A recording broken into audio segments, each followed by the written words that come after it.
എല്ലാവർക്കും നമസ്കാരം. ഫ്രൂട്ട് ഗാർഡനിലേക്ക് സ്വാഗതം. നമ്മുടെ കുളമ്പ് മാവാണിത്. ഏകദേശം 1 വർഷത്തോളമായിട്ടുണ്ട് നമ്മൾ കുളമ്പ് മാവ് നട്ടിട്ട്. കുളമ്പ് മാവ് ഒരു ശ്രീലങ്കൻ വെറൈറ്റി മാവാണ്. കുളമ്പ് മാവ് കണ്ടില്ലേ, ഇത് ഏകദേശം 1 വർഷത്തെ വളർച്ചയാണ് ഈ കാണുന്നത്. ഇപ്പോൾ ഈ സമയത്ത് നമ്മൾ നന്നായിട്ട് നനച്ച് കൊടുക്കുന്നുണ്ട്, വെയിൽ സമയമായതുകൊണ്ട്. ഇനിയിപ്പോൾ ഇത് 3-ാം വർഷമാണ് കുളമ്പ് മാവ് കായ്ക്കുന്നത്. ഇനിയിപ്പം നമ്മൾക്ക് ഒരു 2 വർഷം കൂടി കഴിയണം ഇത് കായ്ക്കാൻ. കുളമ്പ് മാവിൻ്റെ പ്രത്യേകത എന്ന് പറഞ്ഞാൽ ഇത് വളരെ നല്ലൊരു വെറൈറ്റി മാവാണ്.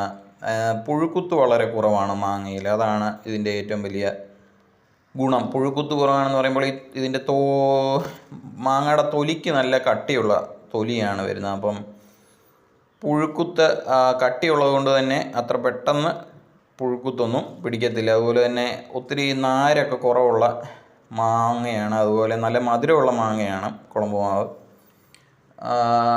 ഇത് പഴുത്ത് കഴിഞ്ഞാലും ഇത് അധികം ചുമന്ന കളറിൽ വരികയില്ല. ഇതിൻ്റെ തൊലി പച്ച കളറിൽ തന്നെ ഇരിക്കും. അങ്ങനെയൊക്കെയുള്ള ഒരു പ്രത്യേകതകളുണ്ട്. ശ്രീലങ്കൻ വെറൈറ്റിയാണ് കുളമ്പ് മാവ്. നമ്മൾ അത്യാവശ്യം നല്ലപോലെ കായ്ക്കുകയും ചെയ്യും. കുളമ്പ് മാവ് നമുക്ക് നാട്ടിലൊക്കെ നടാൻ പറ്റിയ ഒരു വെറൈറ്റിയാണ്. വളരെ നന്നായി മധുരമുണ്ട്, നന്നായിട്ട് കായ്ക്കും, അങ്ങനെ പുഴുക്കുത്ത് കുറവാണ്, അങ്ങനെ എല്ലാ സവിശേഷതയുള്ള മാങ്ങയാണ്. പിന്നെ വലിയ മാങ്ങയല്ല, ഇടത്തരം വലിപ്പമുള്ള മാങ്ങയാണ് കുളമ്പ് മാവ്.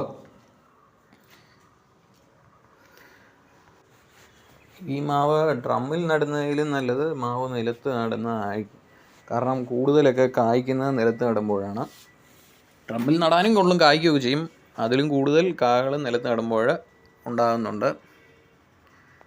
അതുപോലെ തന്നെ ഈ മാവിന് തൈക്ക് വില ഏകദേശം 300 രൂപയോളമൊക്കെയാണ് നഴ്സറികളിൽ.